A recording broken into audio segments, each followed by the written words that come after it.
नमस्कार साथियों, आप लोगों का स्वागत है हमारे YouTube चैनल CGPSC और CG व्यापम पर। दोस्तों, आज की इस वीडियो में 20 महत्वपूर्ण प्रश्न लेकर हैं जो कि विज्ञान के बहुत ही ज़्यादा महत्वपूर्ण है और ये क्वेश्चन है लगातार पूछे गए हैं। तो हमारे साथ लास्ट तक बने रहिएगा और इस वीडियो को पूरा अंत तक जरूर देखिएगा।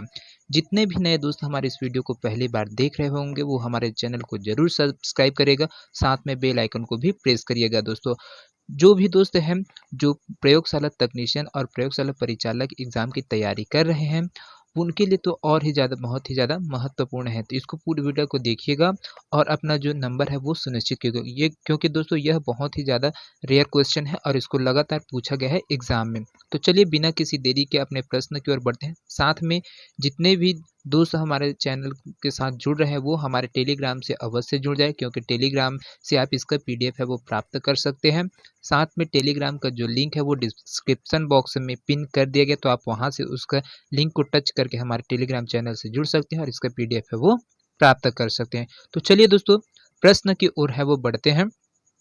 प्रश्न है 20 से लेकर 40 तक का प्रश्न है। यहाँ पर टोटल 20 प्रश्न है उनको सॉल्व करेंगे और उसके साथ में उसका जो फैक्ट है वो उसको भी बताएंगे। तो देखिए, पहला प्रश्न बोलते हैं आपका आवर्त सारणी का आविष्कार किसने किया?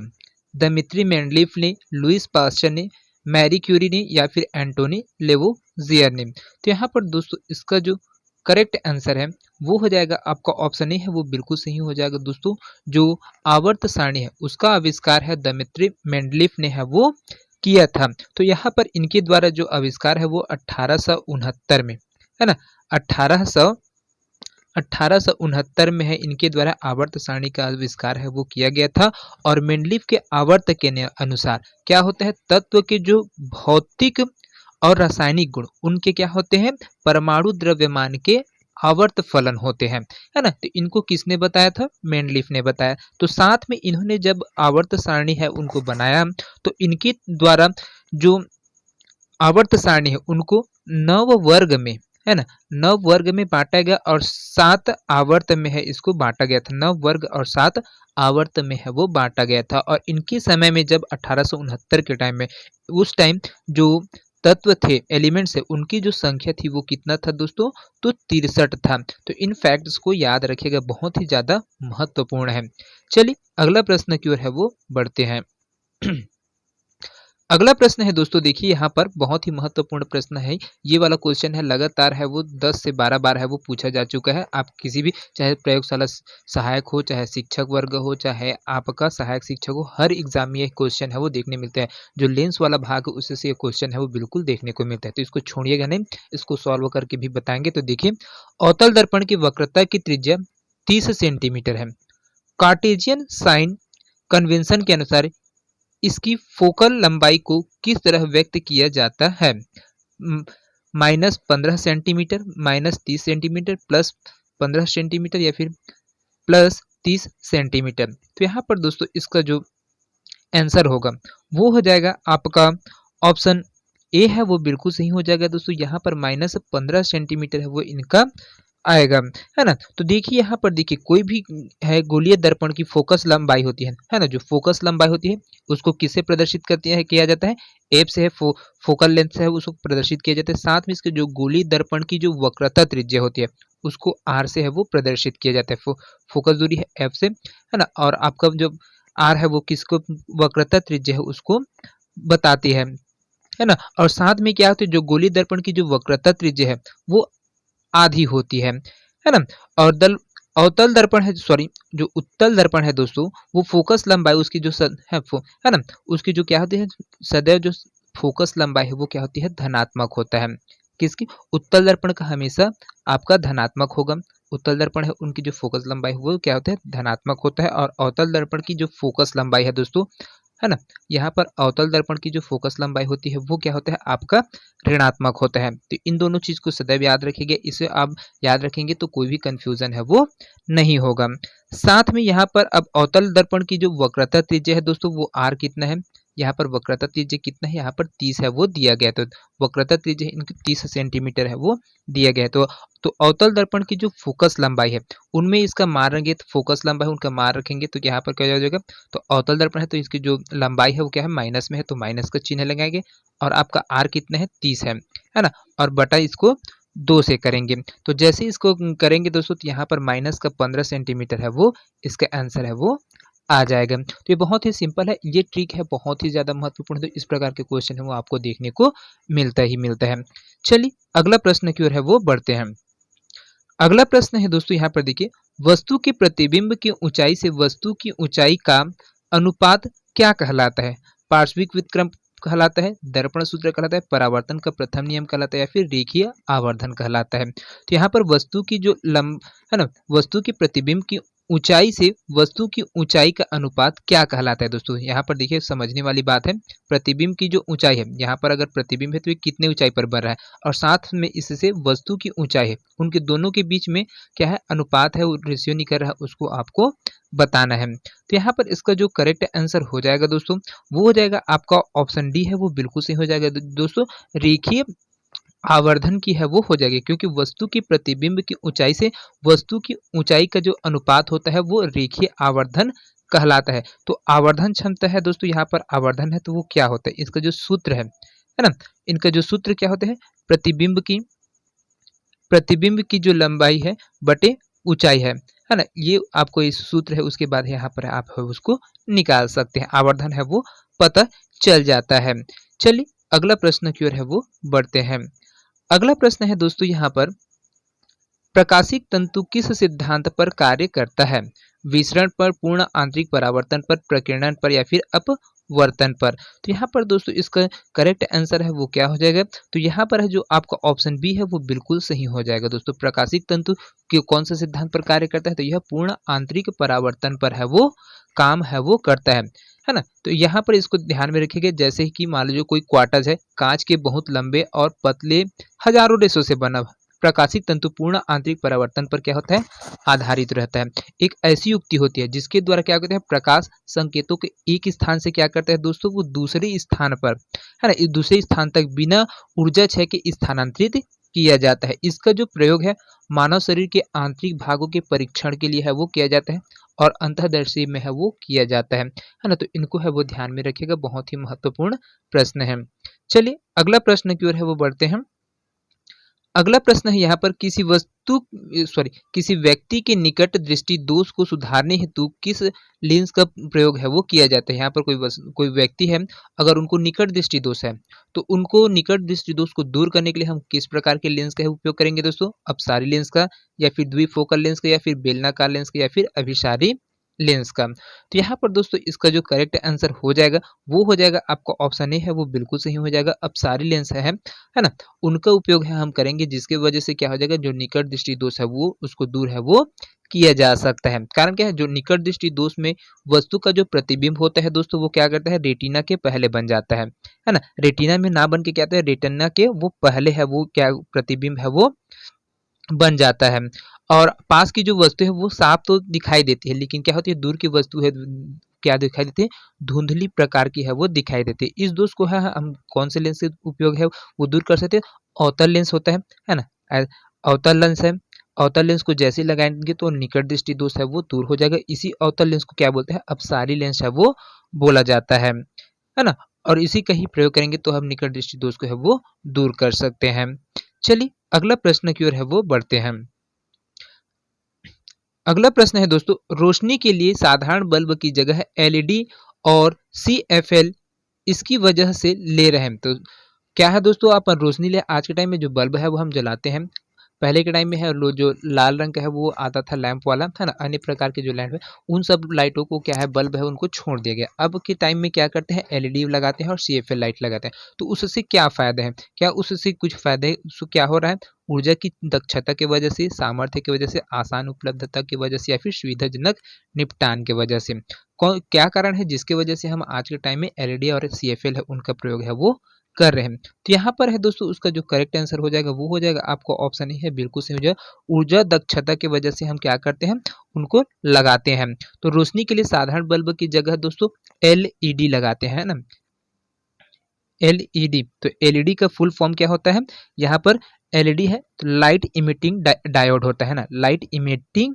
डायोड इनका है। और सीएफएल है तो वो क्या होता है, कॉम्पैक्ट फ्लोरोसेंट लैंप होता है, सी एफ है ना, सी एफ एल। यहाँ पर सी एफ एल है तो इसका जो पूरा नाम है वो कॉम्पैक्ट फ्लोरोसेंट लैंप होता है। इनकी जो क्या होती है ऊर्जा दक्षता की वजह से इसको लेते हैं, ये कम जो क्या है इनकी जो फायदा होते हैं वो क्या करते हैं, ऊर्जा की क्या करता है, पहला बचत करता है, ऊर्जा बचत करता है जिससे क्या कहते हैं बिजली है वो कम खर्च होता है। साथ में इसको क्या किया जा सकता है, अन्य जो फ्लोरोसेंट लाइट है उनके वजह उनमें क्या है मरकरी है वो डाला जाता है, लेकिन इसमें सीएफएल और आपका एलईडी है उसमें नहीं लगाया जाता, जिसकी वजह से जो विषैले गैस है वो नहीं होते और यह विषैले नहीं प्रकृति के नहीं होते, तो ये फायदा रहता है। और अन्य जो प्रकाश की जो स्रोत है उनकी अपेक्षा एलईडी क्या कहते हैं, बहुत कम विकिरण है उनको क्या करते हैं, एब्जॉर्ब करते हैं और बहुत कम विकिरण है वो निकालते हैं, है ना। तो इस चीज को है वो ध्यान में रखिएगा। तो इस वजह से क्या है आपका जो एलईडी है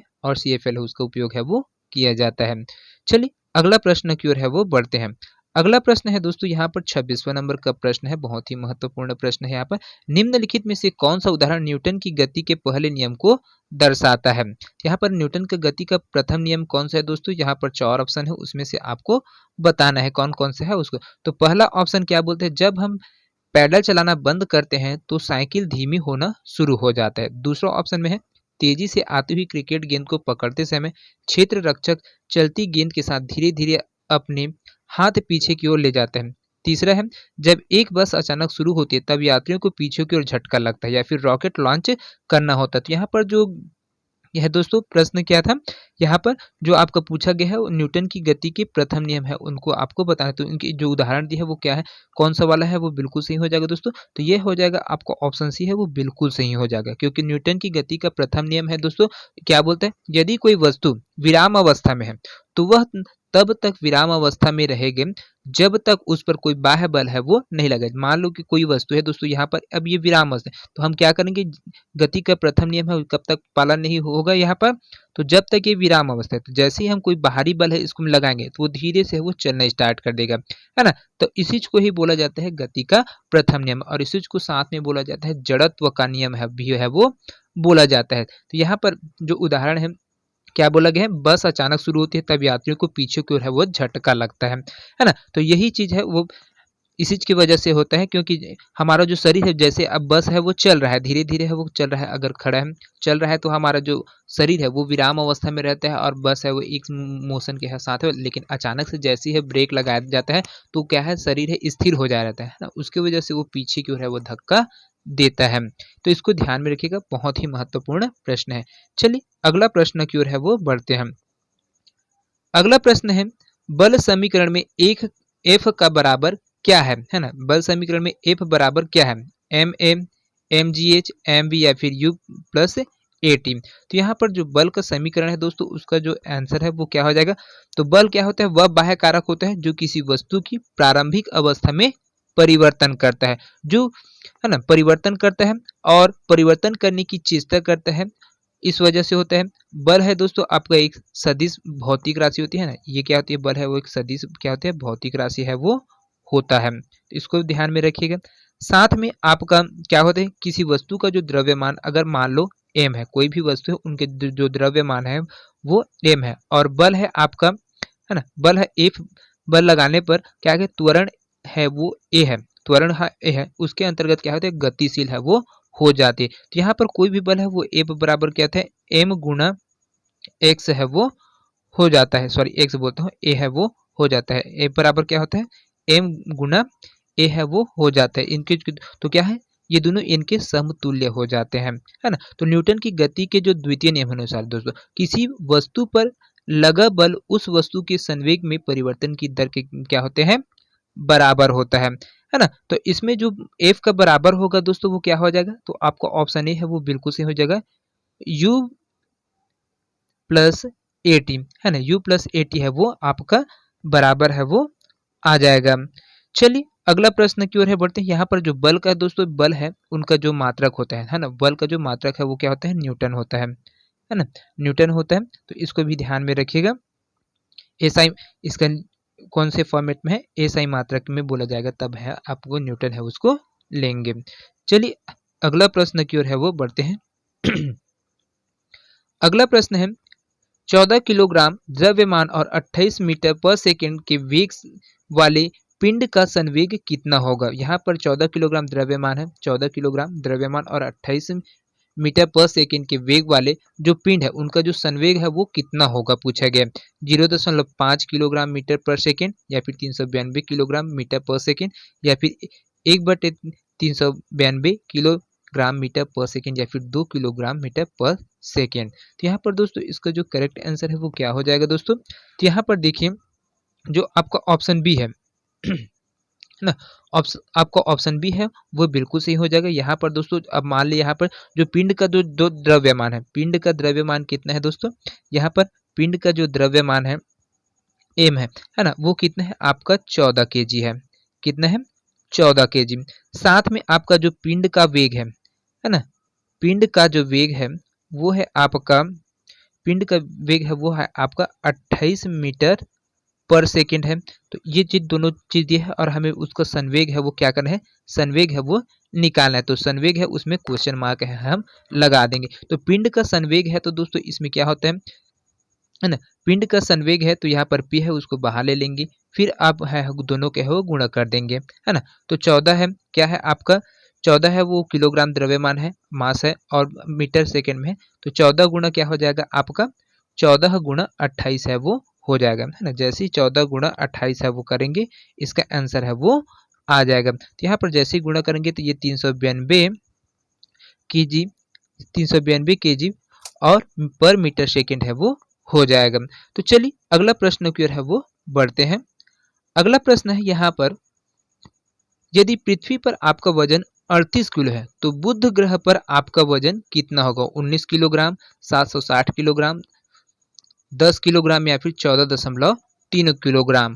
तो यहाँ पर दोस्तों इसका जो करेक्ट आंसर है वो हो जाएगा आपका ऑप्शन डी है वो बिल्कुल सही हो जाएगा दोस्तों। 14.3 किलोग्राम है वो हमारा जो वजन है वो बुध ग्रह पर रहेगा। कारण क्या है, पृथ्वी पर कोई भी वस्तु है दोस्तों उसका वजन क्या है 38 किलोग्राम है ना।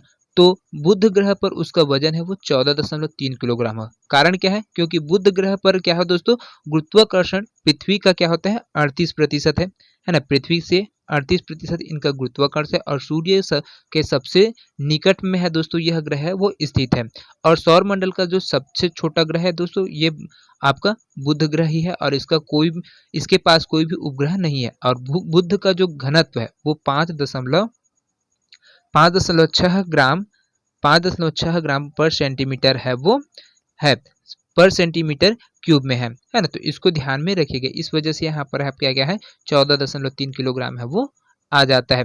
चलिए अगला प्रश्न की ओर है वो बढ़ते हैं। अगला प्रश्न है यहाँ पर, पेंडुलम लयबद्ध दोलक हार्मोनिक ऑसिलेटर की तरह काम करता है, अतः इसमें खालिस्तान इसका प्रयोग किया जाता है। दादाजी की घड़ी, कलाई में पहनने वाली घड़ी, धूप घड़ी, या फिर रेत की घड़ी। तो यहाँ पर दोस्तों ये क्या चीज हो जाएगा, इसका जो करेक्ट आंसर है 30वां नंबर का है पेंडुलम है। तो यहाँ पर इसका जो करेक्ट आंसर हो जाएगा वो हो जाएगा आपका ऑप्शन ए है, बिल्कुल से हो जाएगा दादाजी की घड़ी, है ना। कारण क्या है यहाँ पर, तो देखिए पेंडुलम लयबद्ध दोलक होता है दोस्तों, लयबद्ध दोलक की तरह क्या करता है काम करता है, और दादाजी की घड़ी में इसका प्रयोग है वो किया जाता है। जब कोई पिंड एक निश्चित समय काल में एक ही निश्चित पथ पर बार बार अपनी गति को दोहराता है तो उसकी गति को सरल आवर्त गति है वो कहा जाता है। इस वजह से जो घड़ी है उनकी जो गति है वो क्या है, एक ही निश्चित है वो ना, एक ही राउंड में है वो करते जा रहा है। इस वजह से यहाँ पर जो दादाजी की घड़ी उसमें पेंडुलम है वो रहता है ना। चलिए अगला प्रश्न की ओर है वो बढ़ते हैं। अगला प्रश्न है दोस्तों, वेग में परिवर्तन बटे लगने वाला समय क्या कहलाता है। आवेग कहलाता है, गति कहलाता है, त्वरण कहलाता है, फिर विस्थापन कहलाता है। तो वेग में परिवर्तन या फिर लगने वाला समय है दोस्तों वो क्या कहलाता है, तो आपका ऑप्शन ए है वो बिल्कुल सही हो जाएगा। सॉरी ऑप्शन ए बोलता हूँ, है ना। तो वेग में जो परिवर्तन है वो क्या कहलाएगा, आपका त्वरण है वो कहलाता है ना। तो यहाँ पर देखिए इसका जो क्या है, किसी भी पिंड है उसके, अगर कोई भी पिंड है या फिर वस्तु के वेग में परिवर्तन की दर है उसको क्या बोलते हैं, त्वरण है वो कहा जाता है।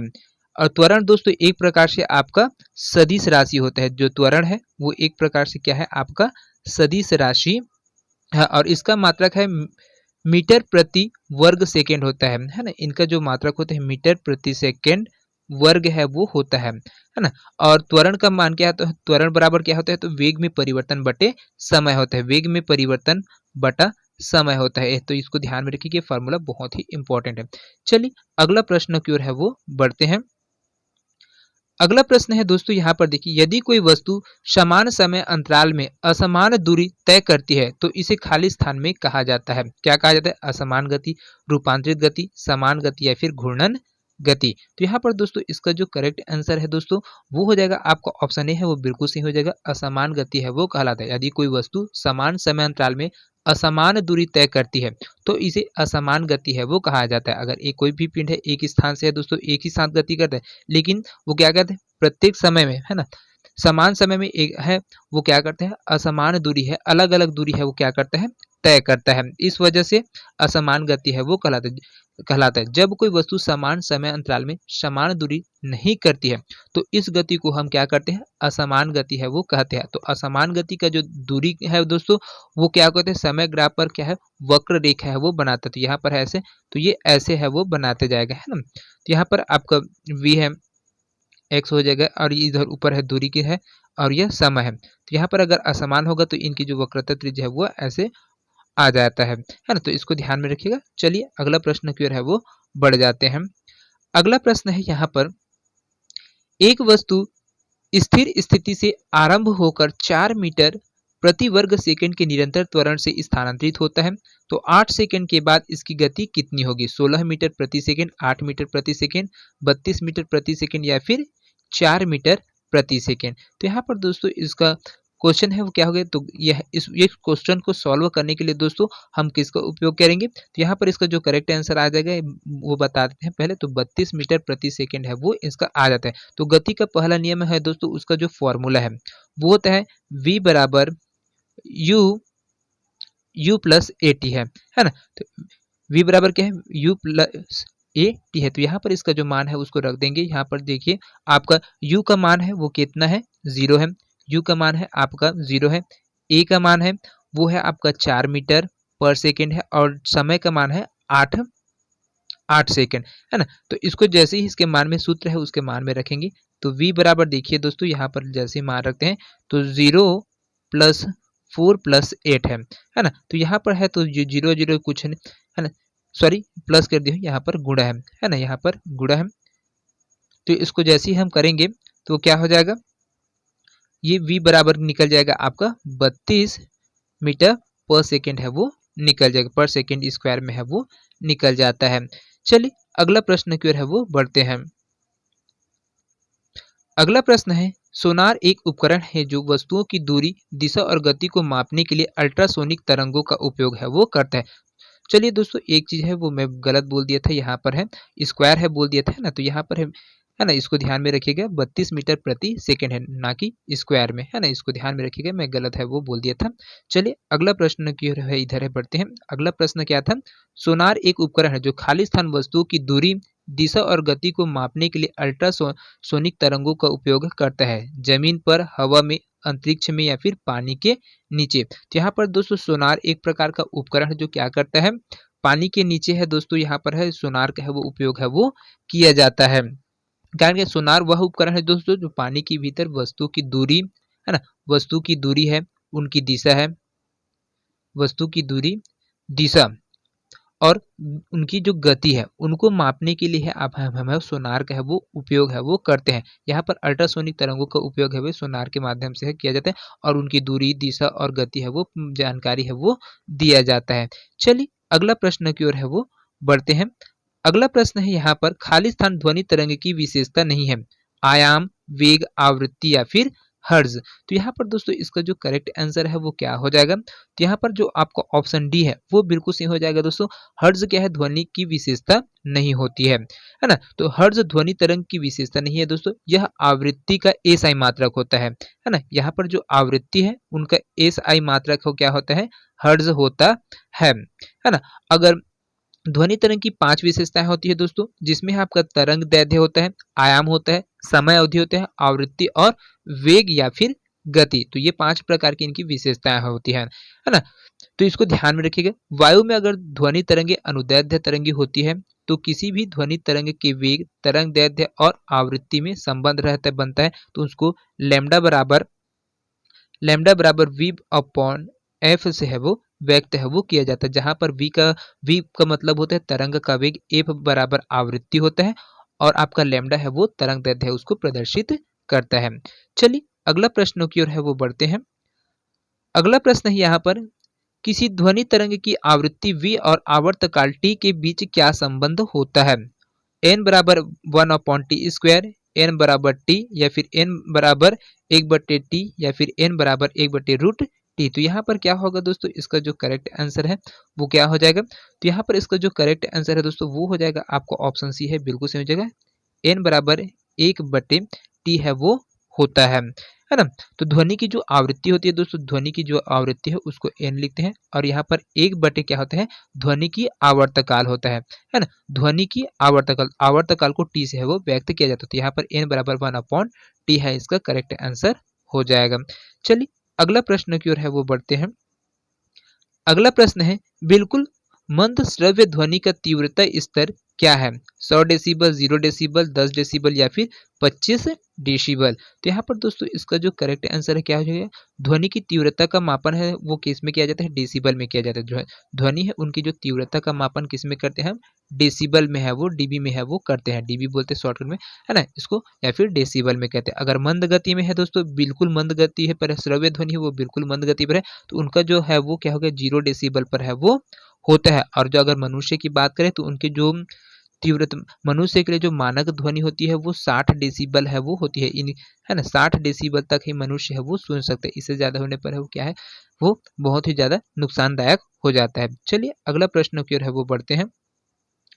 अगला प्रश्न है, सभी एसिड के लिए आम तत्व क्या है? ब्रोमीन, क्लोरीन, आयोडीन या फिर हाइड्रोजन। तो यहाँ पर दोस्तों सभी एसिड के लिए आम तत्व है या फिर, है ना, एलिमेंट है वो क्या है? तो यहाँ पर इसका जो करेक्ट आंसर है दोस्तों वो हो जाएगा आपको ऑप्शन डी है वो बिल्कुल सही हो जाएगा। सभी एसिड के लिए आम तत्व में हाइड्रोजन आता है और सभी अम्ल अपनी जलीय विलयन में क्या करते हैं? हाइड्रोजन के जो धन आयन है ना, यहाँ पर H+ आयन है उनको क्या करते हैं? उत्पन्न करते हैं। जैसे अपन मान ले जाते हैं HCl है ना, तो HCl है वो रिएक्शन करेगा जल के साथ, क्या करेगा? तो यहाँ पर H+ आयन देगा और क्लोरीन है वो माइनस आयन में है वो निकल जाता है ना। यहाँ पर जो अम्ल है उनके जो स्वाद होता है वो खट्टा होता है और इसको मिथाइल ऑरेंज व नीले लिटमस पेपर को क्या करता है? वो लाल है वो कर देता है। चलिए अगला प्रश्न की ओर है वो बढ़ते हैं। अगला प्रश्न है यहाँ पर आपका, निम्न में से विषम की पहचान करें। NaOH, CuOH ट्वाइस, NH4OH या फिर ZnOH ट्वाइस। तो यहाँ पर विषम क्या है दोस्तों? तो इसमें पहचान करना है, तो इसका जो करेक्ट आंसर है वो क्या हो जाएगा? तो यहाँ पर देखिए, है ना, जो आपका विषम है वो क्या चीज है? तो यहाँ पर देखिए NaOH है, ये क्षारीय प्रकृति के होते हैं दोस्तों, ये क्या है? क्षारीय प्रकृति का है। बात करते हैं CuOH है, यह भी क्या होता है? क्षारीय प्रकृति का होता है ना।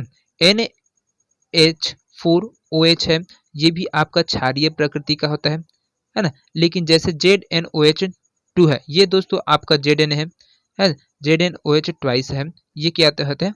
उभयधर्मी प्रकार का होता है ना। इस प्रकार से क्या हो जाएगा? आपका ऑप्शन डी है वो बिल्कुल सही हो जाएगा। ZnOH ट्वाइस है वो क्या होता है? उभयधर्मी प्रकार का होता है, तो यही आपका विषम हो जाएगा। चलिए अगला प्रश्न की ओर है वो बढ़ते हैं। आज के सेशन का अंतिम प्रश्न है, बहुत ही महत्वपूर्ण प्रश्न है। यदि हम धावन सोडा की थोड़ी सी मात्रा लेते हैं और इसमें लगभग 1 ml तनु हाइड्रोलिक अम्ल मिलाते हैं तो हमें क्या दिखेगा? केवल उदासीनीकरण अभिक्रिया होती है, कोई गैस नहीं निकलती, व्हाइट रंग की तलछट बन जाती है, या फिर कार्बन डाइऑक्साइड गैस तेज बुदबुदाहट के साथ निकलती है, फिर पॉप की ध्वनि के साथ H2 गैस निकलती है। तो कोई भी दोस्तों धावन सोडा है उसको थोड़ी सी मात्रा लेते हैं और उसमें अगर 1 ml हम तनु हाइड्रोलिक अम्ल, है ना, तनु हाइड्रोलिक अम्ल है उसको अगर मिलाते हैं, हाइड्रोक्लोरिक है इसको अगर HCl उसको है ना, डालते हैं तो क्या हो जाएगा, तो यहाँ पर दोस्तों आपका जो कैंसर क्या है तो जैसे ही क्या करेंगे डालेंगे तो CO2 गैस तेज बुदबुदाहट के साथ है वो बाहर है वो निकल जाएगा। जैसे ही हम है लेंगे क्रिया करेंगे तो सोडियम कार्बोनेट है उसके साथ में क्रिया करेंगे तो NaCl बनाएगा और कार्बन डाइऑक्साइड बुदबुदाहट के साथ निकल जाएगा और साथ में है लिक्विड फॉर्म में जल है वो बच जाएगा। तो दोस्तों यह प्रश्न आप लोगों को कैसा लगा कमेंट करके जरूर बताइएगा। वीडियो पसंद आएगा तो ज़्यादा से ज़्यादा लोगों को शेयर करेगा। तो मिलते हैं अगले वीडियो में इसी प्रकार से पूरा डिटेल के साथ में, थ्योरी के कॉन्सेप्ट के साथ में। तब तक के लिए जय हिंद, जय Chhattisgarh. Thank you so much दोस्तों।